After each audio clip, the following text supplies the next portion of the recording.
They were trying to compel people to say he was the greatest. Michael Jordan didn't say that about himself. Kobe Bryant didn't say that about himself. Kareem Abdul-Jabbar didn't say that about himself. Bill Russell didn't say that about himself. Tim Duncan didn't say that about himself. Nobody said that. Nobody but him. Every time LeBron does something, if Jordan wanted to, he would have done it. If he's what you said he was. The debate between Michael Jordan and LeBron James has been replayed more times than any other argument in sports. Many fans are tired of it, yet remains unavoidable because it asks the most important question in basketball history. What does true greatness actually look like? Strip away the noise, the social media trends, and the constant highlight reels, and one conclusion continues to stand firm. Stephen A. Smith has made it clear that patience with shifting narratives has run out. According to him, the discussion has been diluted by selective statistics and emotional loyalty rather than honest comparison. Jordan is not simply a former superstar from a different era. He represents the benchmark by which all greatness is measured. Every achievement that follows is judged against what he already accomplished. Each time LeBron posts a big scoring night or reaches a new milestone, the reaction online is immediate. Headlines declare history. Timelines flood with praise. Yet Stephen A. Smith consistently pushes back, reminding audiences that Jordan set those standards long ago, and often under tougher conditions, in less time, and without seeking public affirmation. Excellence, in Jordan's case, was never marketed. It was undeniable. This analysis examines a series of powerful statements from Stephen A. Smith that challenge the modern interpretation of the GOAT debate.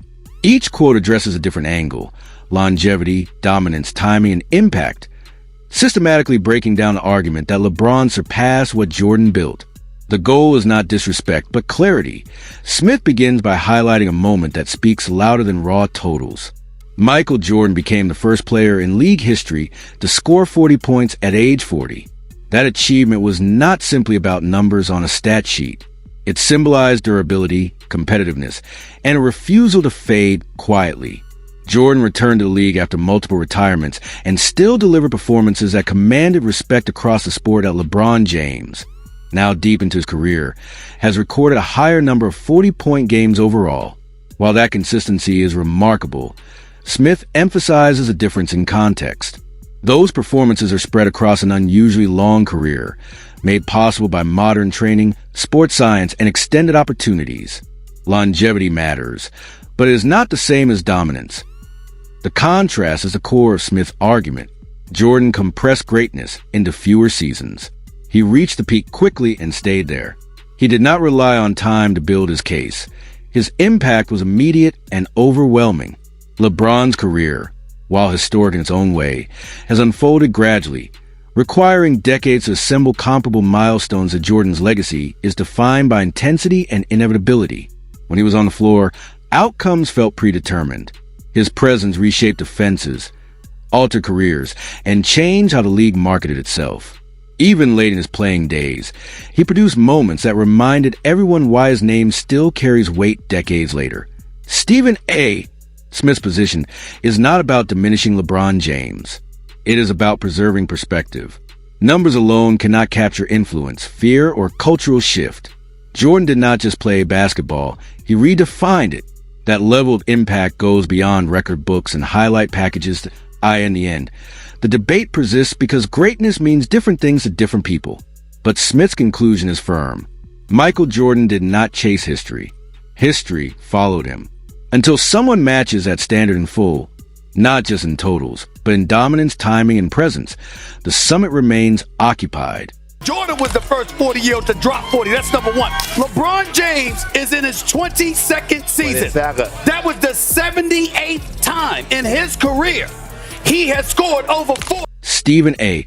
Smith delivers his most damaging argument when he turns to the statistics that refuse to bend to opinion.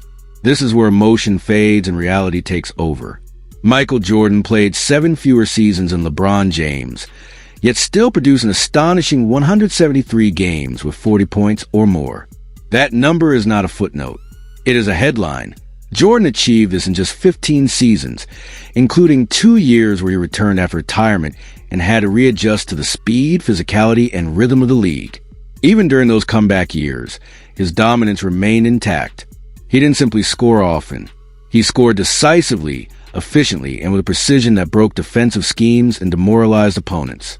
Every big night felt inevitable. LeBron James, by contrast, has played significantly longer, benefiting from an extended prime supported by modern training, advanced recovery methods, and an era designed to preserve star players. Despite all of that, he still trails Jordan in 40-point performances.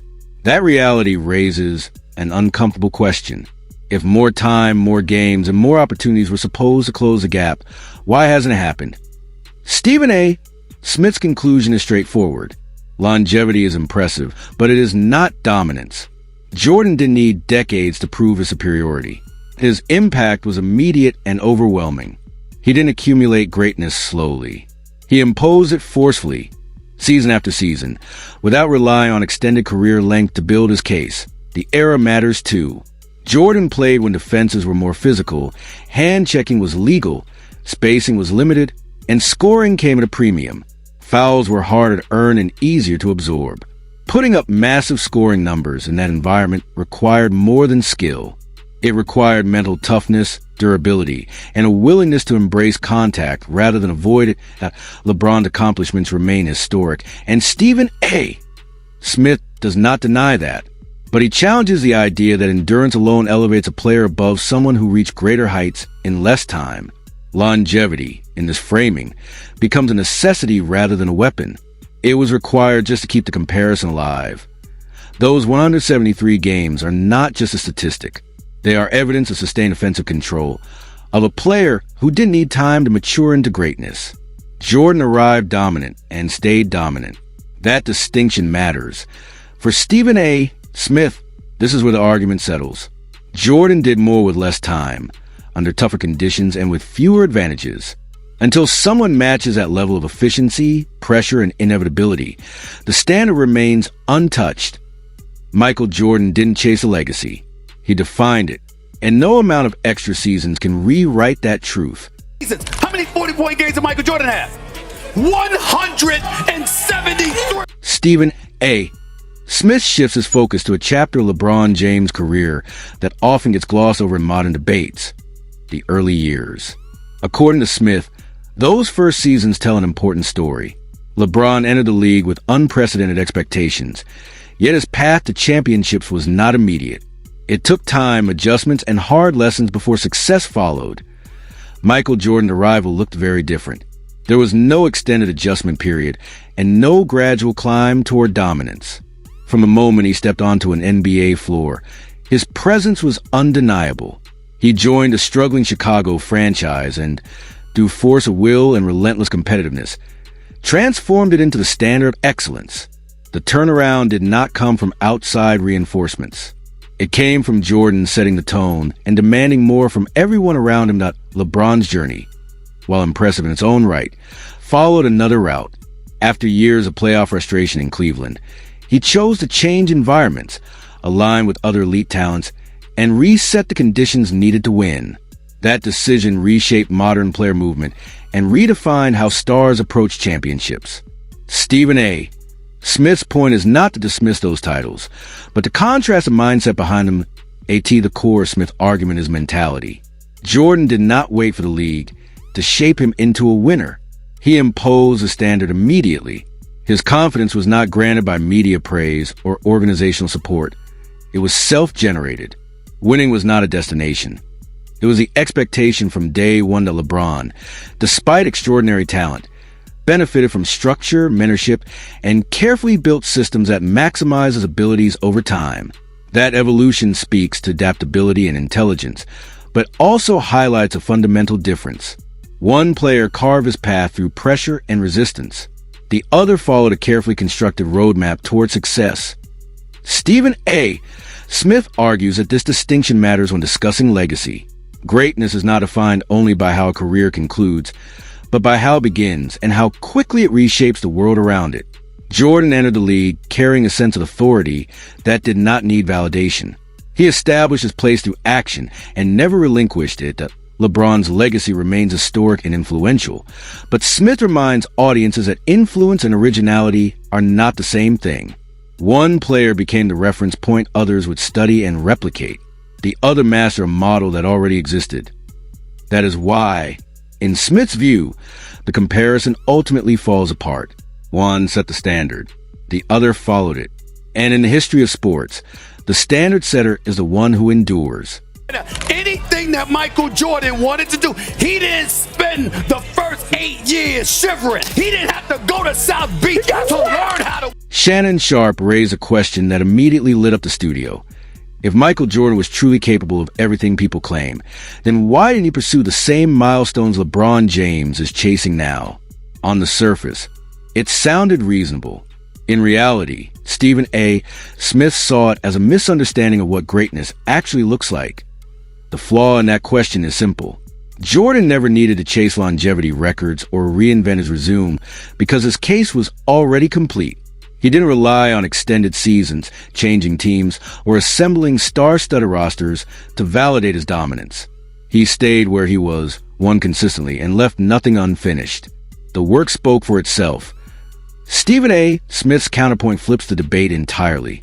Instead of asking why Jordan didn't follow LeBron's path, the real question becomes why LeBron needs such an extended path just to remain in the same discussion. Jordan's career was not built on accumulation. It was built on efficiency, authority, and finality. Jordan captured 10 scoring titles in 11 full seasons with Chicago. He reached the finals 6 times and won every single one, earning finals MVP honors each time. There were no collapses on the biggest stage, and no need to explain away losses. His resume didn't require reinterpretation or constant updates. It stood firm on its own. Longevity, in most sports debates, is considered a bonus. In this case, Stephen A. Smith argues it has become a necessity for LeBron James. Extra years were not icing on the cake. They became the cake itself.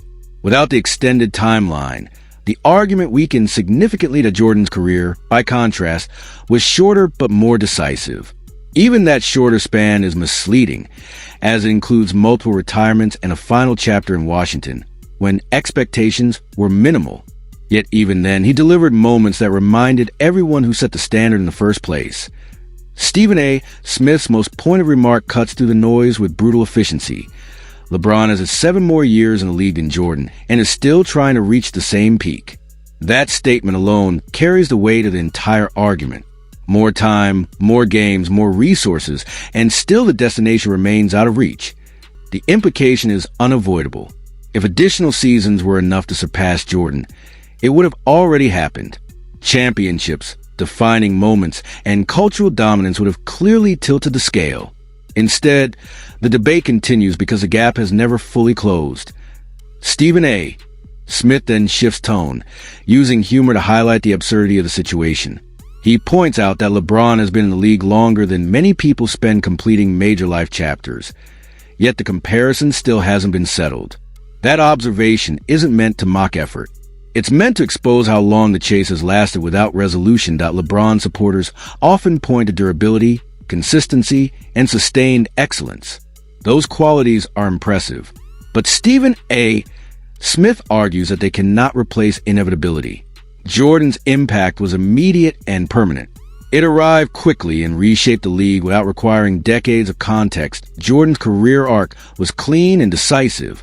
6 finals appearances, 6 championships, 6 finals MVPs. No revisions needed. LeBron's story, on the other hand, has required constant reframing. First, it was about titles, then total numbers, then longevity, and now redefining what greatness means altogether. Stephen A. Smith dismisses that shifting narrative entirely. If greatness has to be redefined to include someone, then the standard was never truly met. Jordan didn't adjust the definition. He became IT guy in the end. The message is simple and unavoidable. Jordan didn't chase history. He finished his work and walked away. LeBron is still running, still adding chapters, still searching for the moment that ends a debate. The fact that the debate continues after so much time may be the clearest answer of all. LeBron does something. If Jordan wanted to, he would have done it. I didn't say if that. he's what you said he was. Stephen A. Smith delivered one of his most pointed remarks with a mix of irony and blunt honesty. He made it clear that LeBron James is already universally recognized as one of the 3 greatest players the sport has ever seen. In Smith's view, that status alone places LeBron among basketball royalty. The frustration, however, comes from the endless demand for more recognition, more affirmation, and more elevation beyond what the record clearly supports. The Smith argument is not an attack on LeBron's greatness.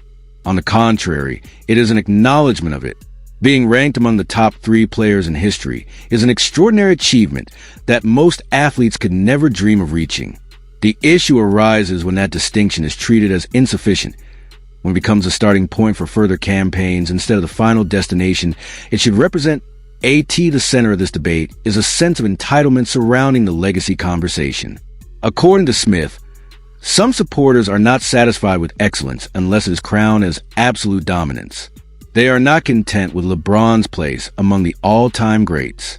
They want history reshaped to place him above the very figure who defined the modern standard of basketball greatness. Michael Jordan never required that kind of reinforcement. His reputation was built through performances that left little room for argument. He did not rely on repeated validation from analysts or extended debates to confirm his standing. The impact was immediate, consistent, and unmistakable. Respect followed naturally because it was earned without negotiation. To LeBron's career, while remarkable, has unfolded differently. Each milestone often sparks renewed efforts to frame it as definitive proof of superiority. Achievements that should stand on their own are frequently positioned as comparisons, turning moments of celebration into renewed arguments. Stephen A. Smith views this pattern as unnecessary and counterproductive. What troubles Smith most is a persistent need to explain greatness rather than let it speak for itself. When accomplishment requires constant reinterpretation, it weakens a claim rather than strengthens it. Jordan never had a campaign for acknowledgement. His dominance removed the need for persuasion. This is why Smith's commentary resonates. He is not dismissing LeBron's legacy. He is questioning why that legacy seems to require continuous reinforcement. True greatness, in Smith's eyes, does not demand constant defense or repeated declarations. It stands firm. Even in silence, Jordan's legacy endures without explanation. LeBron's, despite its magnitude, is frequently accompanied by arguments meant to elevate it further. That contrast, according to Smith, defines the entire debate. One legacy exists beyond dispute. The other remains in conversation precisely because it still seeks confirmation.